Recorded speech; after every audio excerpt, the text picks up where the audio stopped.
Eh, si, si tienen alguna duda o cualquier cosa, vamos deteniéndonos un poquito. Entonces, con lo que vamos a empezar es con la definición de sexo. Originalmente esta palabra tiene un origen que es en latín, que significa cortar o dividir. ¿Por qué creen que esté relacionado con cortar o dividir? ¿Qué es lo que está cortando? ¿Qué es lo que está dividiendo? ¿A qué estará haciendo referencia?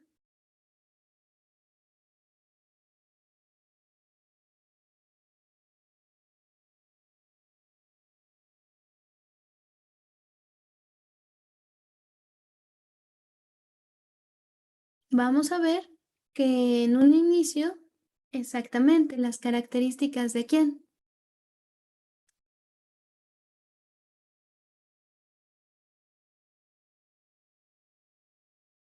De hombre y mujer, exactamente. Muy bien, esta palabra de origen latín a lo que hacía referencia es de cómo estaban divididas o cortadas todos los seres humanos y esencialmente las dividía en dos, mujeres y hombres. Pero vamos a ver que esta palabra se puede utilizar en diferentes contextos. Vamos a poder estar hablando de las estructuras anatómicas que tiene un ser humano o de la actividad física que involucra a los órganos sexuales. Realmente muchas veces va a ser con el fin de la reproducción y otras por fines placenteros. ¿Ok? También tenemos que empezar a hablar de otros conceptos. Con el que vamos a empezar a hablar es el de el género. El género, vamos a ver que es diferente a lo relacionado con el sexo. ¿Por qué?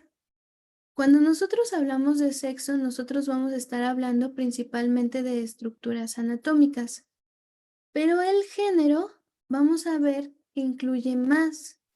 El género incluye los rasgos conductuales, los rasgos culturales y también los psicológicos. Esto va a ser una manera y la primera que vamos a ver en cómo se divide el género, en cómo se define el género de una persona. Si se dan cuenta, aquí a veces se asocia al sexo, que es la estructura anatómica, pero no siempre va a ser de esa manera. Entonces, ¿cómo vamos a nosotros a definir en un principio al género? Para más bien a la sexualidad de una persona. Lo que nosotros vamos a ver que la sexualidad de una persona, que al final va a estar relacionada con el género con el que se identifica, puede, dependiendo del autor, incluir tres aspectos. El sexo biológico, que está relacionado con el sexo anatómico, el sexo de asignación, que como les mencioné tiene que ver con las actitudes y conductas del grupo al que pertenece la persona, y el sexo de identidad, que es aquí, que es donde el individuo eh, dice con qué se identifica. Esto sería como la, la manera en la que se está identificando a una persona con un género o con otro, a la parte anatómica o el sexo biológico, a cómo las personas la clasifican y cómo se ve a sí mismo. Esta sería como una de las primeras maneras en las que se puede clasificar o se puede generar el género de una persona. Sin embargo, existen otros autores que dicen, la sexualidad es un poquito más compleja. Esta tiene que ver con la reproductividad, con el género, que aquí vamos a ver por qué género vendría siendo algo diferente, con el erotismo y con la vinculación afectiva. Si se dan cuenta, en el anterior sí incluía esto, esto que es la parte psicosocial, pero no incluía ni el erotismo ni la vinculación afectiva. Entonces aquí va a depender de cuál es el autor que estén consultando y cómo lo traten en su examen. En su examen les pueden poner una u otra de las definiciones. Lo importante es que ustedes puedan empezar a comprender algunos conceptos. Género tiene que ver más con lo psicosocial, la reproductividad tiene que ver más con el sexo anatómico. Y también como estas palabras muchas veces pueden ser intercambiables y no intercambiables. Bueno, aquí viene desglosado cada uno de ellos. ¿Mm? Y por lo tanto también tenemos que empezar a hablar de estos dos conceptos, la identidad de género, que es cómo la persona se va a identificar como varón o mujer. Y otro concepto importante va a ser el papel del género o el rol de género, que es cómo la sociedad va a hacer que esa persona se comporte. Aquí interviene la sociedad, aquí interviene solo una persona, que es lo que habíamos dicho de el individuo con que se identifica. Y el genérico es como la sociedad ve a esta persona.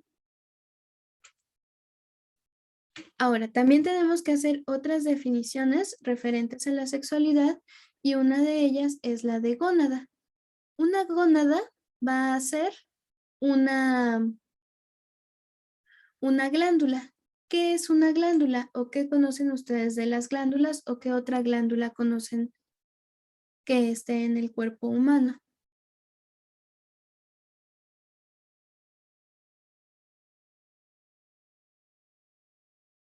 ¿Qué otras glándulas conocen?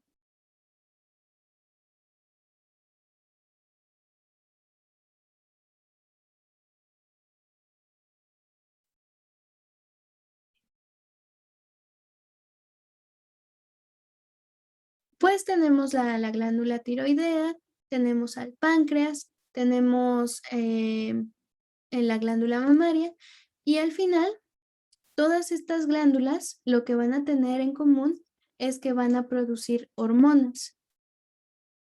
En el caso de lo que les presento aquí, que son las gónadas, las hormonas que van a producir van a ser las que van a tener un efecto en los caracteres sexuales anatómicos y que van a estimular la producción de gametos. Y vamos a esta palabra, ¿qué es un gameto?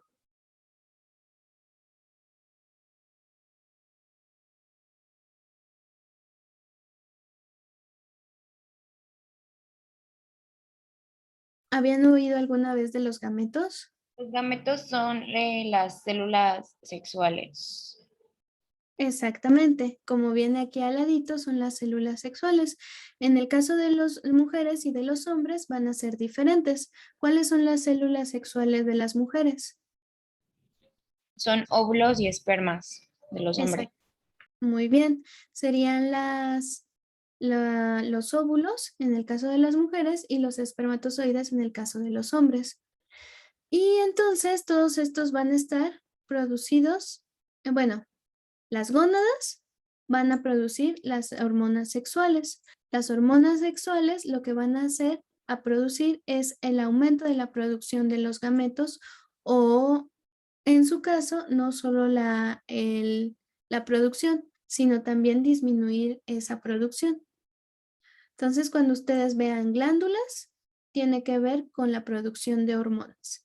¿Qué hormonas se van a producir? Dependiendo de la glándula. En el caso de la tiroides, las glándulas van a tener varias funciones, entre ellas el peso, el calor corporal y algunas funciones que tienen que ver con el gasto de energía.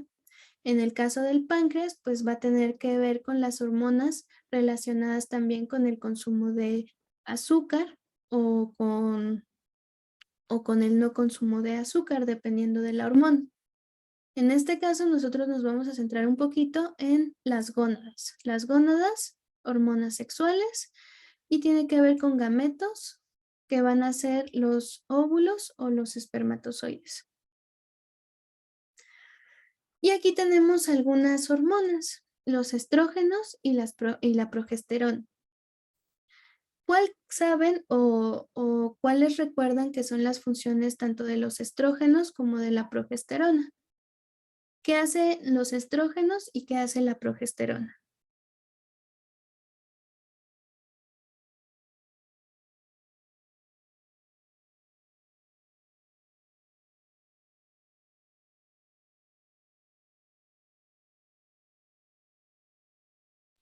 Según yo, la progesterona es la que libera los ovarios, ¿no?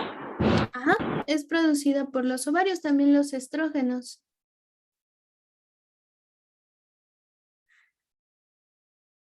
Pero vamos a ver que los estrógenos tiene que ver más con los caracteres sexuales. Entonces, dependiendo de la cantidad de estrógenos, va a ser el ensanchamiento de caderas. Esta es una hormona sexual femenina, tiene que ver con la aparición de vello púbico y con cambios en el comportamiento. Mientras que la progesterona, aunque también se produce por los ovarios, tiene que ver más con, aparte de, tiene que ver un poquito más con el desarrollo de las glándulas mamarias y con las contracciones del útero durante el embarazo. Entonces, si ustedes les hablan en general de características anatómicas como ensanchamiento, aparición de vello, estamos hablando de los estrógenos, mientras que si les empiezan a hablar de una hormona que tiene que ver con el embarazo, con la parte de la contracción del útero, les están hablando de la progesterona. Además de que estas van a variar a lo largo del ciclo menstrual. Vamos a ver que los estrógenos están más relacionados con la ovulación, mientras que la progesterona va a estar en mayor cantidad cuando ya no están los seres vivos en la parte de la, de la ovulación. Es la parte posterior a la ovulación. Vamos a también tener que tanto los estrógenos como la progesterona van a prevenir la aparición de varias enfermedades en la juventud de las mujeres. Van a funcionar como moléculas antioxidantes y que van a tener a todo bueno, a la mujer en un estado de protección contra varias enfermedades como son los infartos cerebrales, los infartos cardíacos y otras. Al final, cuando aparece la menopausia, tanto los estrógenos como la progesterona disminuyen y por lo tanto disminuye la protección, por lo que las mujeres mayores tienden a ser más sensibles a esas enfermedades a las que no eran sensibles cuando eran jóvenes. Entonces, estas hormonas también van a tener un efecto protector. Ahora, vamos a hablar un poquito de los órganos sexuales. Los órganos sexuales de manera general, ¿a qué edad llega la menopausia? Usualmente llega entre los 40 y 50 años. De la edad en la que podemos hablar de manera general sería a los 40 años. Y la menopausia se va a definir como ese momento donde las mujeres dejan de sufrir, más bien dejan de tener su periodo. ¿Ok? A los 40 años sería. También vamos a ver un poquito de los órganos sexuales, que por su localización se pueden clasificar en internos o externos. Ahora, en la parte de los órganos sexuales femeninos internos, vamos a tener principalmente a los ovarios. Los ovarios ya dijimos que son las gónadas que van a producir las hormonas que van a estimular a la producción más bien, el movimiento de los óvulos. ¿Qué tan grande es un ovario? Un ovario tiene el tamaño de una almendra. Es un órgano muy pequeño. En el caso de las mujeres mayores, el ovario va a tener muchas cicatrices. Estas cicatrices se forman cuando sale el óvulo y deja una pequeña cicatriz. En el caso de las mujeres jóvenes, estos van a ser órganos lisos que no van a tener muchas cicatrices debido a que no se han generado, no han salido varios óvulos de estos ovarios. Algo también importante es que en el caso de los fetos, las mujeres empiezan a producir bueno, cuando se forman los ovarios en los fetos, las mujeres ya tienen todos los óvulos que van a tener a lo largo de su vida. Por lo tanto, una mujer que se expone a algo cuando está embarazada, también está afectando los óvulos de su bebé en caso de que sea niña. Entonces, si nosotros lo ponemos con otras palabras, tenemos a una mujer embarazada de una niña. Esta niña ya está formando los óvulos que va a tener en su vida.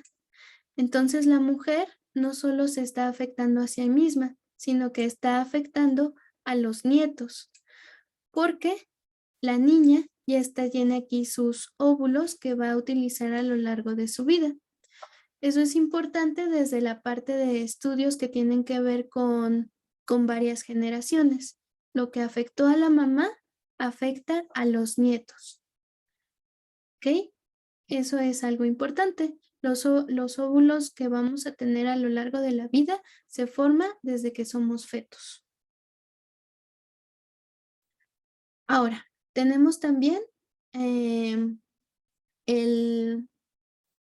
el cuello uterino, que es el lugar donde se va a colocar el bebé, donde se va a dar todo el crecimiento del bebé. Y tenemos también a la vagina.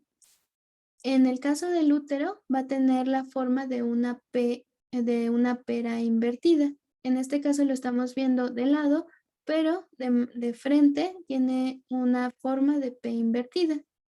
En el caso de la vagina, va a tener va a medir aproximadamente 10 centímetros y va a tener varias funciones. Por aquí va a salir la menstruación y por aquí también va a entrar el pene durante la reproducción y también por aquí va a ser donde salga el bebé. ¿Ok? También aquí quiero resaltar algo importante, que este sería el conducto de la vagina que está conectada al útero y al ovario. Mientras que de este lado, si ustedes ponen atención, tenemos a la vejiga y tenemos bueno, el conducto de la vejiga, que es por donde sale la orina. Aquí lo que quiero resaltar es que son orificios diferentes. Entre los mitos para evitar un embarazo es que las mujeres hagan del baño porque eliminan a los espermatozoides. Esto no es cierto. La orina y el caso de la vagina son conductos diferentes y eso no hay que perderlo de vista.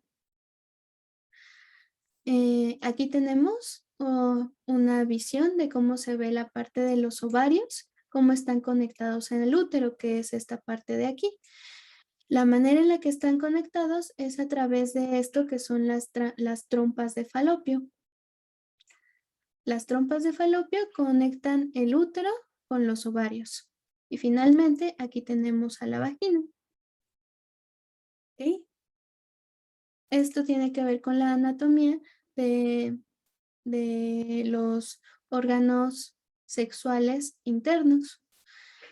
En cuanto a los externos, vamos a tener que está el clítoris y tenemos los labios mayores, los labios menores y los orificios que van a ser el orificio de la vagina y el orificio uretral, que es por donde sale la orina.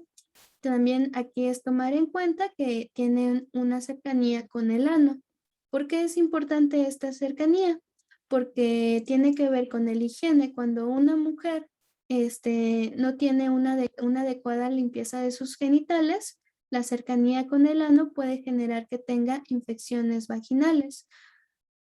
Entonces, esto también es importante. Ok, ¿hasta aquí alguna duda?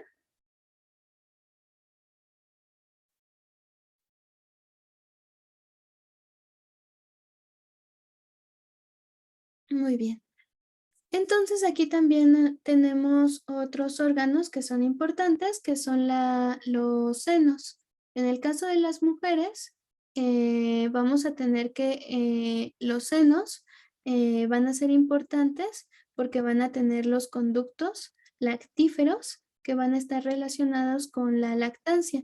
Van a producirse leche cuando después del embarazo. Y también aquí algo importante es que además de tener tejido graso, que es como están formados los senos, también va a tener varias glándulas. En el caso del cáncer, los cánceres relacionados con las glándulas son los cánceres más agresivos. ¿Por qué? Porque las hormonas, que no lo hemos definido, pero las hormonas van a funcionar como mensajeros químicos, van a pasar a la sangre. Entonces, estas células fácilmente van a poder enviar hormonas o van a poder tener un acceso a los vasos sanguíneos, por lo que todos estos cánceres relacionados con las glándulas van a ser muy metastásicos. ¿Qué quiere decir esto? Que van a invadir fácilmente otros tejidos. En el caso del cáncer de seno, usualmente se puede ir a pulmón. Y en el caso del cáncer de pulmón, usualmente se puede ir a cerebro. Y las personas que tienen cáncer de cerebro tienen una mayor mortalidad a grandes rasgos. Siempre va a haber excepciones al caso.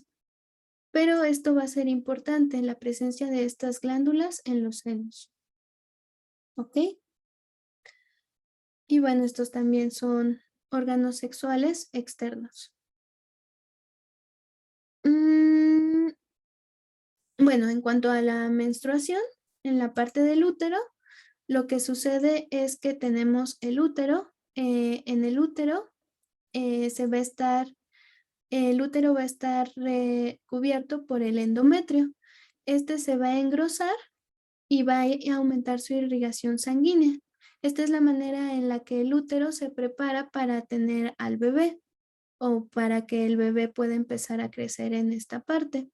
En caso de que no haya bebé, lo que sucede es que o que el óvulo no sea fertilizado por el espermatozoide, este endometrio se separa y lo que pasa es que se libera en forma de menstruación. Esto es la menstruación, la liberación de este tejido que es el endometrio cuando no hay cuando no se lleva a cabo la fecundación de un óvulo con un espermatozoide.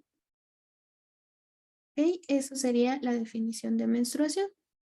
Las hormonas que hacen que esto se pueda llevar a cabo es la hormona folicoestimulante y la hormona luteinizante. Entonces, si ustedes ven estas hormonas, ustedes tienen que relacionarlas con el ciclo menstrual, ¿ok? Que son dos hormonas que no habíamos mencionado. Ahora, en el caso de los órganos sexuales masculinos, vamos a tener a la gónada, que es el testículo. El testículo va a estar formado por una cubierta que se le va a conocer como el ep- epididimo. Este epididimo va a cubrir estas redes formadas por varios conductos que son los lugares en donde se van a estar generando y transportando los espermatozoides. En el caso de los hombres no nacen con una cantidad limitada de espermatozoides. En su vida van a estar generando y generando a los espermatozoides. Es una célula del espermatozoide y vamos a ver que está formada por una cabeza, por una pieza intermedia y por una cola. En el caso de los espermatozoides, su característica es que las mitocondrias que tienen son utilizadas para impulsar el movimiento de la cola para que puedan llegar hasta la parte del útero y fecundizar al óvulo. Por lo que estas mitocondrias no son utilizadas. Al final, el bebé que se forme, en caso de que haya una fecundación, va a tener las mitocondrias de la mamá, no del papá. Eso también es algo importante desde un aspecto biológico. Además de estas gónadas que son los testículos, vamos a tener que los testículos van a estar conectados por un conducto deferente donde va el espermatozoide a seguir madurando. Este conducto va a pasar por esta parte que es el conducto eyaculador, que está rodeado por la próstata. Finalmente va a llegar al pene y va a ser desechado cuando haya una eyaculación.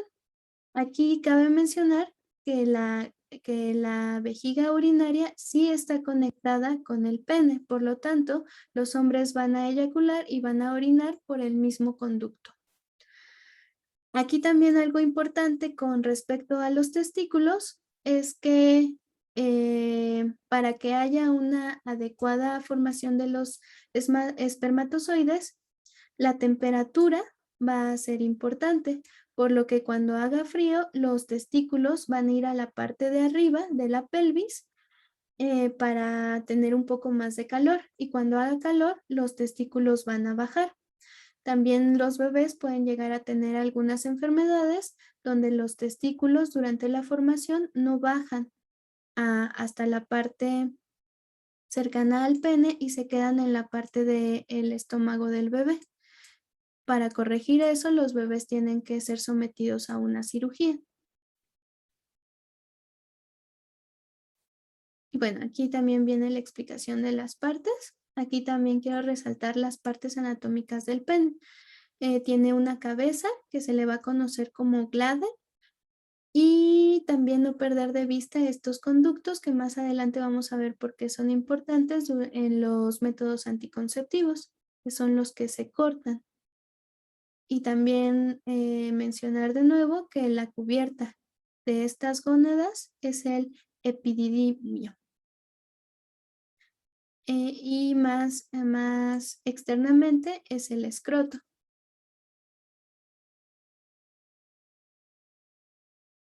Bueno, aquí también es un dato de que en una eyaculación se producen alrededor de 100 millones de espermatozoides, y que si un hombre eyacula una cantidad menor de espermatozoides, se empieza a considerar estéril. ¿Sí? Ahora, en cuanto a la respuesta sexual, los libros la dividen, o más precisamente esta persona, Masters y Johnson, en 1966 hicieron varios estudios y dijeron que la respuesta sexual está dividida en 4 etapas: la excitación, la meseta, el orgasmo y la resolución. La parte de la excitación puede llegar a durar entre minutos y horas. La meseta también va a depender de la persona. El orgasmo va a depender si es mujer u hombre, el número de orgasmos que puede tener. Y la resolución tiene que ver con la eyaculación. En la parte de la excitación, lo que sucede es una vasocongestión. ¿A qué le suena vasocongestión? ¿O a qué le suena esta parte de vaso?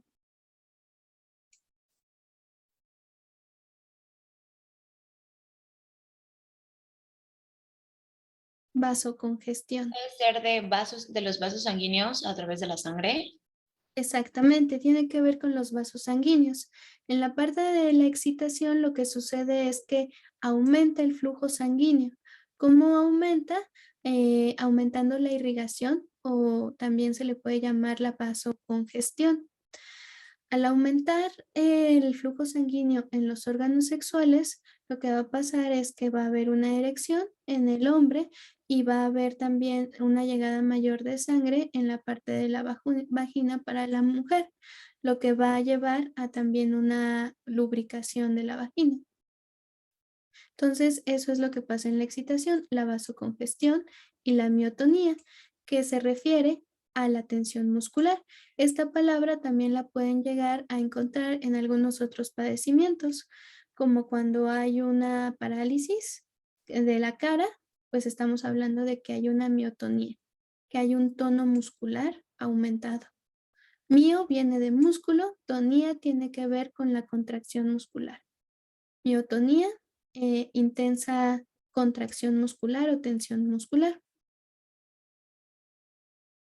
Y bueno, aquí también viene una gráfica de cómo se lleva a cabo la respuesta sexual masculina y la respuesta sexual femenina. En el caso de los hombres, ellos tienen que pasar por una etapa que se le va a conocer como un periodo en donde no pueden volver a tener la parte de la erección y de la eyaculación hasta que pase cierto tiempo. Eso también es importante, mientras que la mujer sí puede tener, no requiere de ese tiempo de recuperación. Y bueno, aquí les pongo un pequeño cuestionario eh, que por motivos de tiempo no vamos a contestar ahorita, pero se los voy a mandar también con la presentación para que ustedes vean un poquito de lo que aprendimos y puedan reforzar los conceptos como de sexo, sexualidad, aspectos básicos de la sexualidad. Ahora, vamos a los factores de riesgos que acompañan el ejercicio de la sexualidad. Aquí viene mencionada una que son las infecciones de transmisión sexual, también conocidas como ITS. ¿Qué otro riesgo se les ocurre que debamos mencionar más adelante? ¿Qué otro riesgo hay cuando nosotros llevamos a cabo el ejercicio de la sexualidad?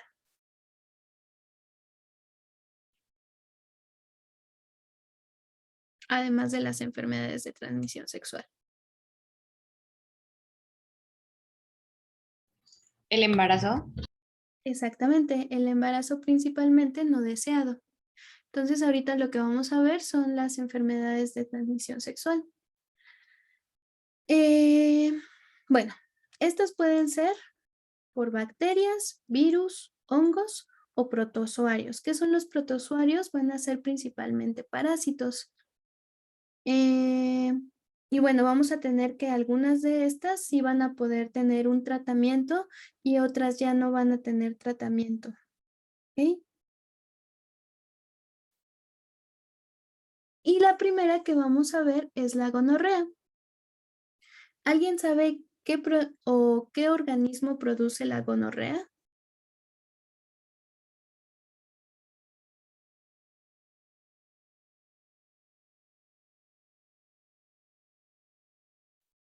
No se preocupen.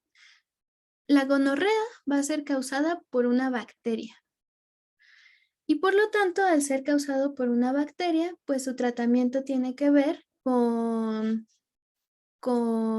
antibióticos. ¿Cuáles van a ser las características? Va a haber una secreción o sangrado vaginal y ardores ardor al orinar y en la parte baja del abdomen. También para los hombres va a haber secreciones y dolor. La gonorrea es causada por una bacteria. Gonorrea, bacteria. ¿Cómo se llama la bacteria que lo produce? Neisseria gonorrhoeae. El tratamiento van a ser antibióticos. Vamos a ver la candidiasis. Si no lo leyeron rápidamente, ¿qué produce la candidiasis? Bueno, ¿qué tipo de organismo produce la candidiasis?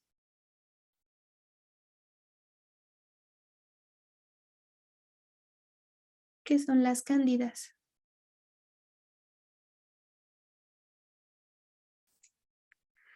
No se preocupen, las cándidas son hongos. Son hongos que usualmente forman parte de la flora normal. ¿Qué es la flora normal?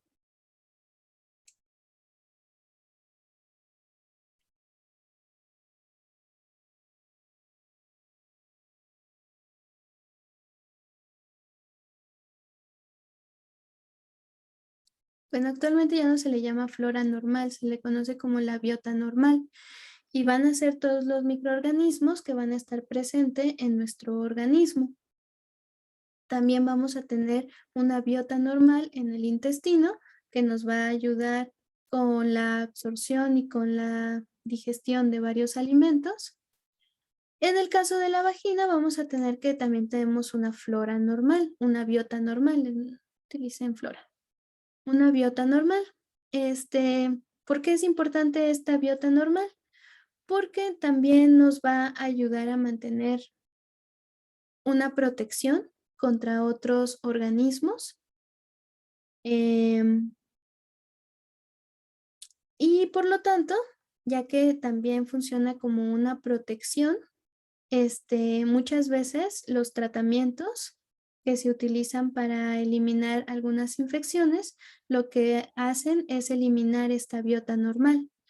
Al eliminarla, perdemos esa protección y somos sensibles a otras enfermedades, que es lo mismo que pasa cuando nosotros tomamos antibióticos que van al intestino. En el intestino nosotros matamos a nuestra biota normal y somos más sensibles a infecciones. Por lo tanto, los jabones que matan a la biota normal no son recomendados. De la misma manera, el consumo excesivo de antibióticos que van a matar a otros organismos en otra parte del cuerpo que son tomados, van a eliminar la biota del intestino y van a ser sensible a la persona que se empiece a enfermar más fácilmente de infecciones en el intestino. ¿Ok? Entonces, por eso, bueno, ¿y qué pasa en la candidiasis? Si forma parte de la biota normal, vamos a hablar de que esta es un padecimiento oportunista. ¿Qué significa oportunista? Que nosotros tuvimos un descontrol de este organismo que usualmente está presente de manera natural y su exceso empieza a provocar un daño. ¿Ah? Está de manera normal, pero su exceso empieza a provocar daño a la persona. También tenemos esta enfermedad que es la pediculosis, también conocidas o mejor conocidas como las ladillas. ¿Qué son las ladillas? ¿Qué saben ustedes de las ladillas? Además de que son parásitos.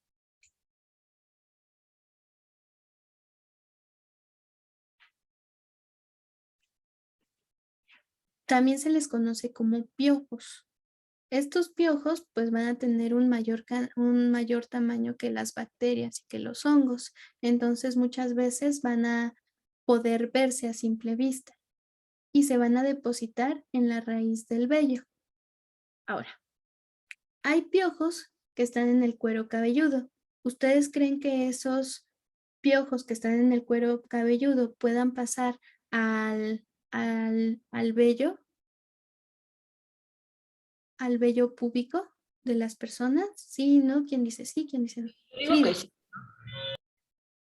En realidad no pueden pasar. Cada uno tiene como su preferencia. En algún estudio que se hizo con personas, ponían en la parte del ombligo los diferentes tipos de, bueno, en este caso nada más les voy a mencionar los que iban a la cabeza y los que iban al vello púbico. Y lo que pasaba es que los piojos que estaban en el ombligo empezaban a mostrar preferencia por una zona o por otra. Los de la cabeza iban a la cabeza y los del vello púbico iban al vello púbico. Entonces aquí también las personas que tienen piojos en la cabeza solo lo transmiten a la cabeza y los que lo tienen en el vello púbico usualmente lo transfieren también a otro vello púbico. Aquí sí hay diferencia. ¿Ok? Y bueno, aquí también algo importante es que que son las ladillas, ¿qué sería? Obtener o se pueden contagiar en el baño usando toallas o prendas íntimas. Si se dan cuenta, en esta enfermedad no es necesario que haya un contacto sexual como tal. Están presentes en el baño, en toallas y en prendas íntimas. En el caso de la candidiasis, pues sí es necesario el contacto entre las personas, al igual que la gonorrea. Ahora vamos con uno de los más conocidos, el VIH. ¿Qué saben del VIH? Además de que es un virus.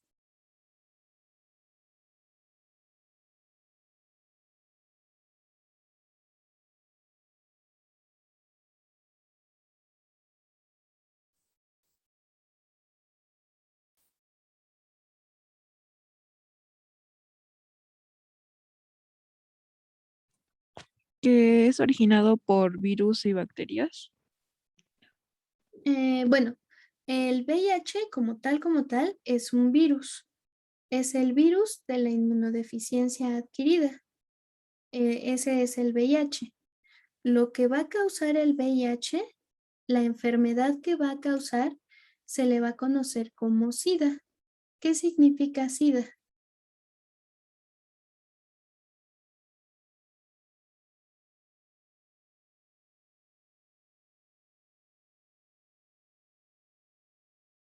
El SIDA es, la primera S significa síndrome.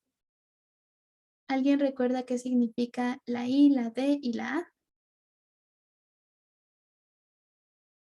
Es el síndrome de inmunodeficiencia adquirida. Exactamente, muy bien. Es el síndrome de inmunodeficiencia adquirida. El VIH, que es el virus de la inmunodeficiencia, lo que causa es el síndrome de inmunodeficiencia adquirida. ¿A qué le suena inmunodeficiencia? ¿Qué significa inmunodeficiencia?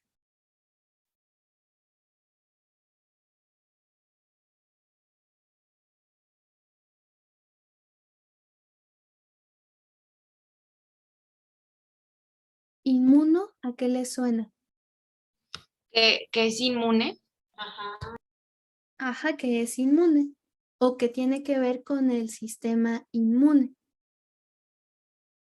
Más bien, en realidad tiene que ver con el sistema inmune. Síndrome de inmunodeficiencia. ¿Qué estará pasando? Inmunodeficiencia. Se bajan las defensas. Exactamente. Lo que sucede es que disminuye la eficacia del sistema inmune. ¿Por qué disminuye? Porque este virus va a atacar a los linfocitos, específicamente los linfocitos T4. ¿Pero qué son los linfocitos? Van a ser células del sistema inmune que van a estar, el sistema inmune tiene la función de proteger al organismo contra contra sustancias o organismos externos.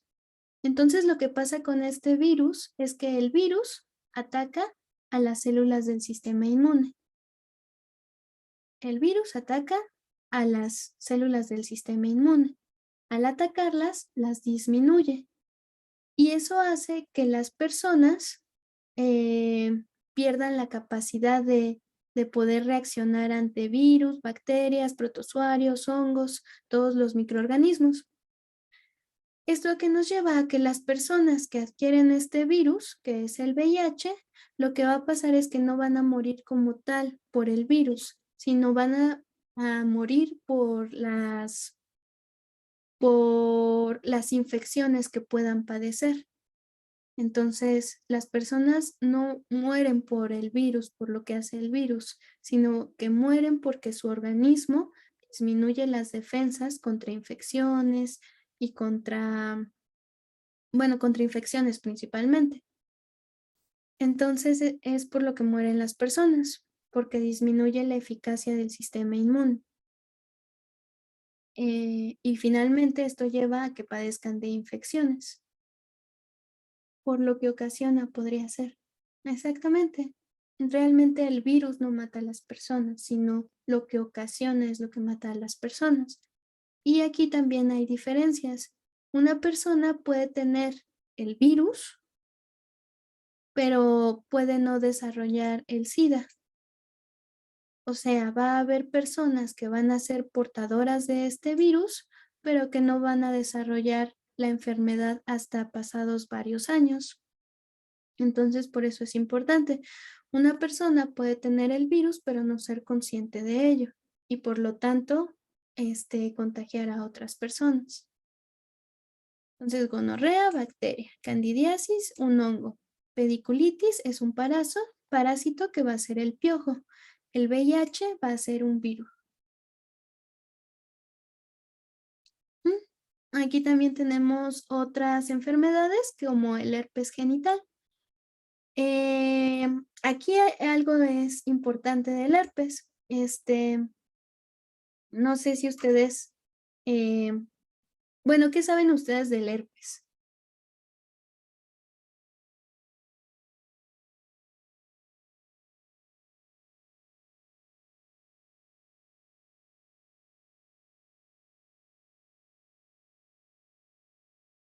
Ni idea.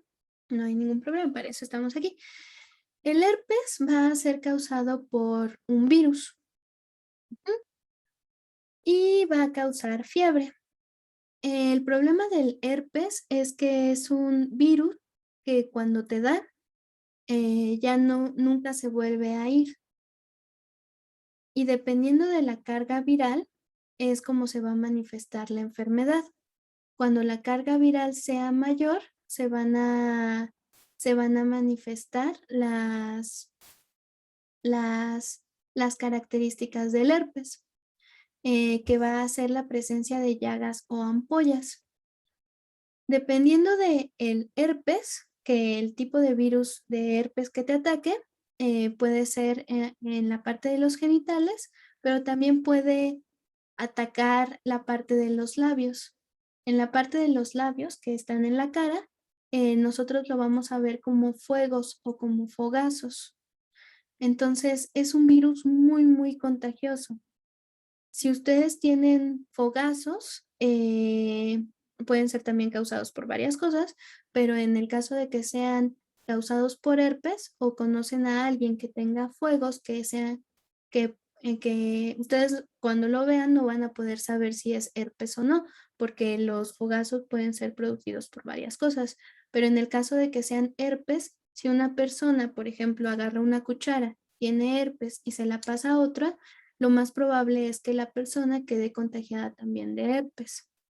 Entonces es una enfermedad muy, muy contagiosa y no se quita. ¿Ok? Eso también es importante. Es un virus. En el caso de la hepatitis B, la hepatitis B también es causada por un virus. Virus. Eh, em, Hay 3 diferentes tipos de virus de hepatitis, el A, B y C. Todos estos virus van a causar al final una inflamación en el hígado. La inflamación en el hígado es la hepatitis. Pero, ¿qué pasa con la inflamación? ¿Por qué será mala la inflamación? La inflamación es algo natural, es algo que es necesario para acabar con una infección.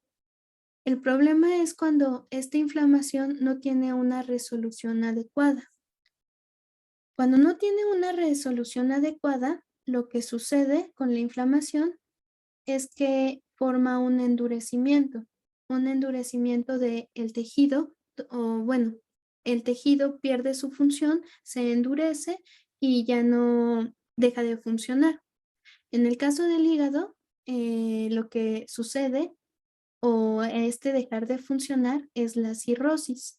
En el caso de la cirrosis, el hígado ya no es un tejido funcional, solo es un montón de células muertas acomodadas que están formando como una cicatriz.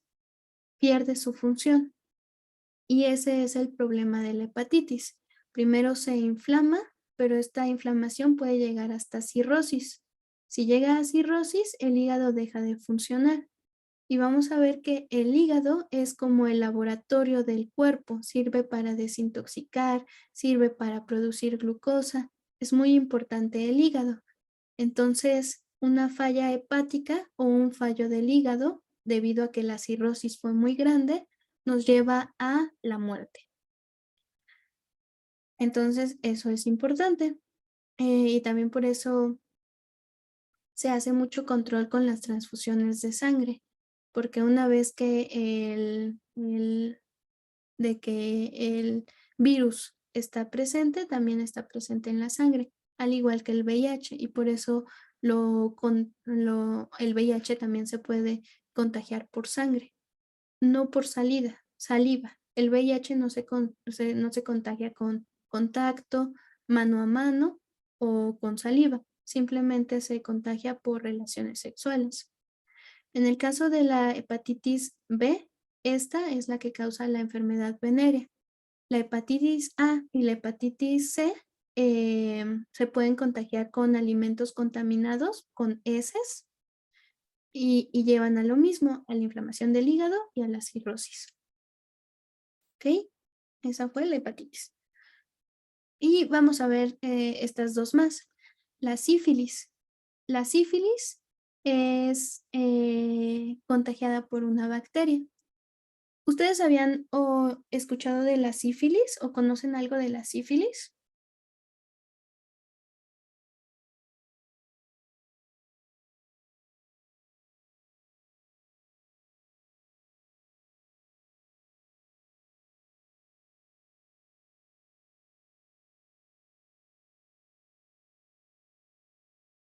Bueno, ahora saben que es causado por una bacteria. Esta bacteria va a poder llevar a una enfermedad que tiene tres etapas: la primaria, secundaria y la terciaria o tardía. La primaria se va a caracterizar por la presencia de llagas. La secundaria va a haber una inflamación de ganglios y un aumento en erupciones en todo el cuerpo. Y finalmente la terciaria, que sería la parte más grave, empieza a haber anomalías en varios órganos y también trastornos neurológicos, que muchas veces, ¿qué significa trastornos neurológicos? Que las personas empiezan a padecer de delirios, de alucinaciones, de no poder reconocer a las personas que lo rodean y cosas así. Y finalmente esto va a llegar a la muerte. Entonces, ¿qué es importante de la sífilis? La sífilis se conoce desde hace muchísimo tiempo. De hecho, algunos métodos anticonceptivos tenían justamente la función de evitar la sífilis, a diferencia de otras enfermedades que pues han ido impactando más fuertemente a la sociedad, como el caso de la siguiente enfermedad, que es el virus del papiloma humano. ¿Qué saben del virus del papiloma humano?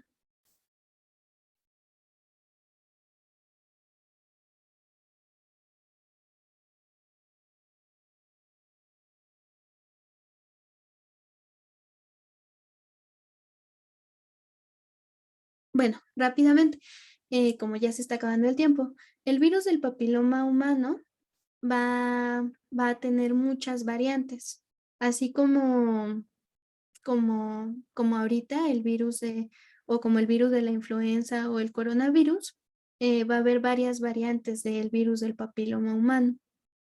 En México va a haber algunos que son más comunes, que son contra los que va la vacuna, y va a haber otros que son menos comunes. Dependiendo del virus que ataque, este puede causar verrugas genitales, pero va a haber otros virus que van a ser responsables de generar cáncer. En el caso del cáncer, se hacen unas ampollas en la parte de la matriz, y eso es y bueno, y desencadena todo el cáncer que puede llevar a la muerte de la mujer. Por así decirlo, de los mejores de los casos, el virus simplemente va a causar verrugas genitales, muy, muy contagiosas. Y si se dan cuenta, aquí no he hecho diferencias entre hombres y mujeres. Aunque las mujeres iban a ser más sensibles a la candidiasis porque es parte de su flora normal, o sea, de su biota normal, los hombres también pueden quedar contaminados. El virus del papiloma humano no solo va a afectar a las mujeres, también va a afectar a los hombres. Y estas verrugas también van a poder presentes en los órganos sexuales masculinos. Además de las verrugas genitales, otros tipos de papiloma también se van a manifestar en verrugas en otras zonas del cuerpo, que pueden ser las manos y la cara. Por lo que este virus no se va a transmitir únicamente por contacto sexual. También se va a transmitir por el contacto con superficies o con el contacto mano a mano entre las personas. También es un virus muy, muy contagioso. Las personas que tienen verrugas en la cara que son causadas por el virus del papiloma humano, si no son cuidadosas, también pueden contagiar esas verrugas a otras personas, familiares, personas que estén en el mismo transporte público. Entonces, por eso también es importante la higiene de manos, el no sentarse en los baños públicos y otros cuidados que debemos de tener. Bueno, ¿hasta aquí tienen alguna duda?